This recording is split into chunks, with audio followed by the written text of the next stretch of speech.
এটা হচ্ছে ডিসকভার 150, ঠিক আছে। তো এলইডি ল্যাম্প লাগাবো, তো এর সব সিস্টেম করাই আছে, জান ওদিকে সুইচ সুইচ সব করা আছে, শুধু ল্যাম্পটা গলাতে হবে আর কানেকশানটা ঘোরাতে হবে, ঠিক আছে। তো দেখতে পাচ্ছি এই সাদা হলুদ ল্যাম্প লাগিয়েছি। তো চলো দেখাই তোমাদের। তো ব্যাটারির পাশে রিলে থাকে, ঠিক আছে। এটাই এই রিলে, ওই সাদা জ্যাকটা দেখতে পাচ্ছ, এই জ্যাকটা খুলে নেবে, ওই জ্যাকটা খুলে নিয়েছি।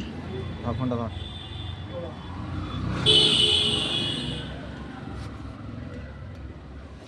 একটা তার নেবে, নেওয়ার পরে এই জ্যাকে একটা,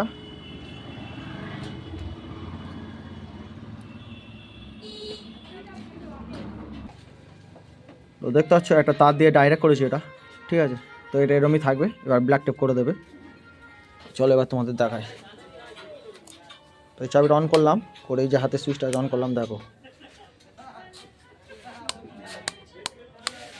তো ঠিক আছে, কানেকশান এটাই। তো যারা লাগাবে এরমভাবেই লাগাবে। এটা ডিসকভার 150, ঠিক আছে, ফোর ভি, ঠিক আছে। এটা 4 ভ্যালের। আর দেখা হচ্ছে নেক্সট ভিডিওতে। যদি ভালো লাগে, আমার ইউটিউব চ্যানেল আছে আর মেকানিক, তো একটু ফলো করে দিও, সাবস্ক্রাইব করে দিও। দেখা হচ্ছে পরের ভিডিও। চলো, গুড বাই।